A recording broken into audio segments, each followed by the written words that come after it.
Assalamualaikum warahmatullahi wabarakatuh. Perkenalkan, saya Ismail dengan NIM 1057211311119 dari kelas FM 19C Prodi Manajemen Fakultas Ekonomi dan Bisnis Universitas Muhammadiyah Makassar. Pada kesempatan kali ini, saya akan menjelaskan mengenai rasio solvabilitas. Rasio solvabilitas atau leverage merupakan rasio yang digunakan untuk mengukur sejauh mana aktiva perusahaan dibiayai dari hutang. Artinya, berapa besar beban utang yang ditanggung perusahaan dibandingkan dengan aktivanya. Dalam arti luas, dikatakan bahwa rasio ini digunakan untuk mengukur kemampuan perusahaan membayar seluruh kewajibannya, baik jangka pendek maupun jangka panjang apabila dibubarkan atau likuidasi. Adapun jenis rasio solvabilitas yang sering digunakan perusahaan, yang pertama debt to asset ratio, yang kedua debt to equity ratio, yang ketiga long term debt to equity ratio, dan yang keempat times interest earned. Kita ke modal perhitungannya. Yang pertama, debt to total asset ratio. Debt to total asset ratio menunjukkan seberapa besar aktiva bank dibiayai oleh utang atau seberapa besar utang bank berpengaruh terhadap pengelolaan aktiva. Semakin tinggi rasio ini, maka pendanaan dengan utang semakin banyak. Berdasarkan data yang diperoleh debt to total asset ratio PT BPD Sumatera Barat selama tahun 2013 sampai 2015 ditunjukkan pada tabel di samping. Adapun formula yang digunakan untuk menentukan debt to total asset ratio yaitu sebagai berikut. Debt to total asset ratio sama dengan total liabilitas dibagi total aset dikali 100%.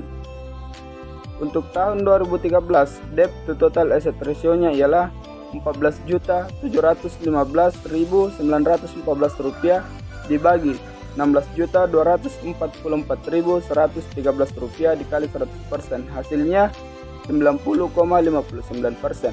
Untuk tahun 2014, debt to total asset ratio-nya ialah Rp16.228.698 dibagi Rp18.017.897 dikali 100%. Hasilnya 90,01%. Untuk tahun 2015, debt to total asset ratio-nya ialah Rp17.808.699 dibagi Rp19.448.300 dikali 100%. Hasilnya 89,00%. Dari analisa debt to total asset ratio dapat disimpulkan bahwa secara keseluruhan PT BPD Sumatera Barat dilihat dari tahun 2013 sampai 2015 bahwa keseluruhan aset perusahaan mampu menutupi seluruh utang perusahaan. Kedua, debt to equity ratio.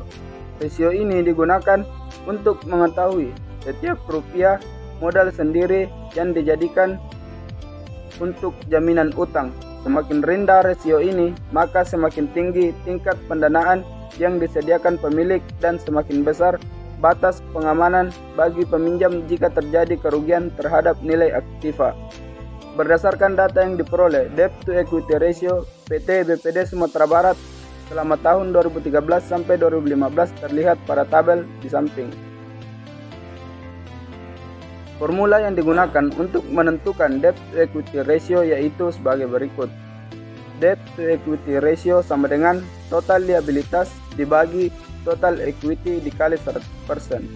Untuk tahun 2013, debt to equity ratio-nya ialah Rp14.715.914 dibagi Rp1.528.199 dikali 100%.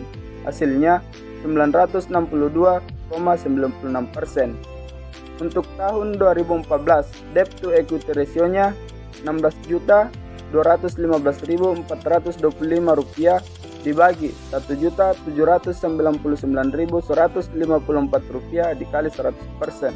Hasilnya 901,28%.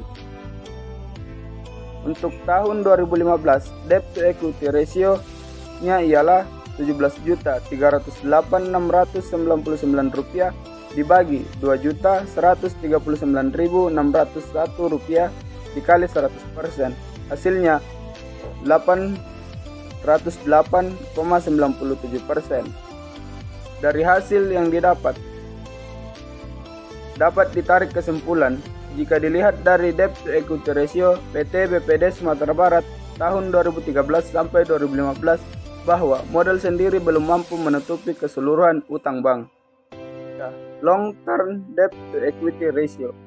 Rasio ini merupakan rasio yang digunakan untuk menilai utang jangka panjang yang dimiliki bank terhadap ekuitas pemilik.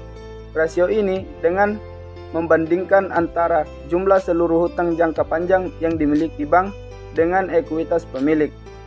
Berdasarkan data yang diperoleh, long term debt to equity ratio PT BPD Sumatera Barat tahun 2013 sampai 2015 dapat ditunjukkan pada tabel di samping.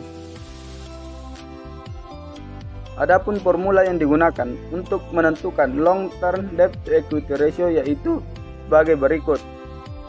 Long term debt to equity ratio sama dengan total long term liabilitas dibagi total equity dikali 100%.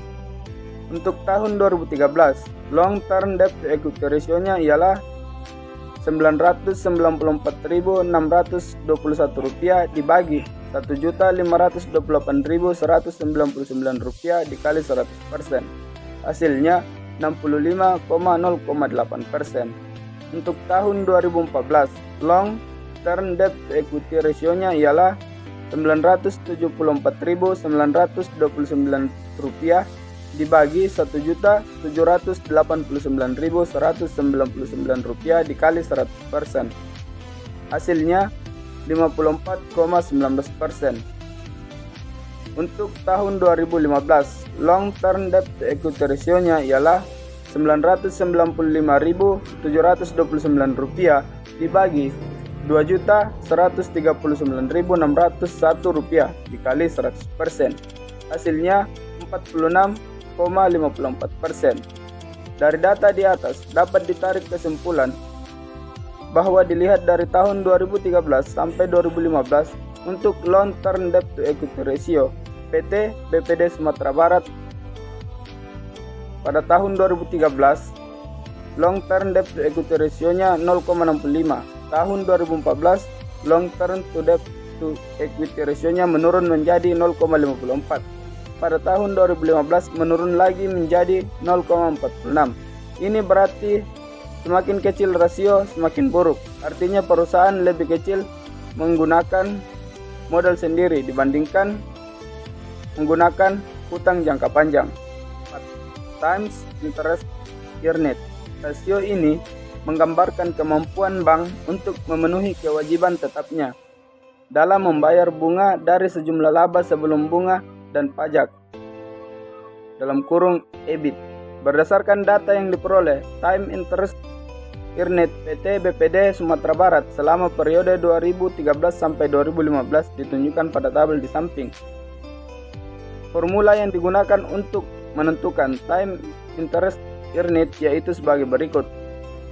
Times interest earned sama dengan laba rugi tahun berjalan dibagi beban bunga dikali 100%. Untuk tahun 2013, time interest earned-nya ialah Rp421.819 dibagi Rp802.160 dikali 100%. Hasilnya 0,53 kali. Untuk tahun 2014, time interest earned-nya Rp335.000 dibagi Rp1.037.720 dikali 100%. Hasilnya 0,32 kali. Untuk tahun 2015, time interest earned-nya ialah Rp430.272 dibagi Rp1.049.255 dikali 100% sama dengan 0,41 kali. Sehingga dapat ditarik kesimpulan untuk Time Interest Year Net PT BPD Sumatera Barat bahwa laba sebelum bunga dan pajak sangat kecil. Ini dapat dilihat dari tahun 2013 dengan nilai Time Interest Year Net-nya sebesar 0,53 kali. Pada tahun 2014, Time Interest Year Net PT BPD Sumatera Barat menurun menjadi 0,32 kali. Pada tahun 2015 meningkat menjadi 0,41 kali. Ini dapat disimpulkan PT BPD Sumatera Barat belum mampu untuk menutupi atau membayar beban bunga bank secara umum jika nilai Time Interest Year Net kecil dari 1,5 kali termasuk tidak aman karena bank hanya mampu untuk membayar bunga. Dari pemaparan saya, kurang dan lebihnya mohon dimaafkan. Billahi fisabilillah, wastabiqul khairat. Assalamualaikum warahmatullahi wabarakatuh.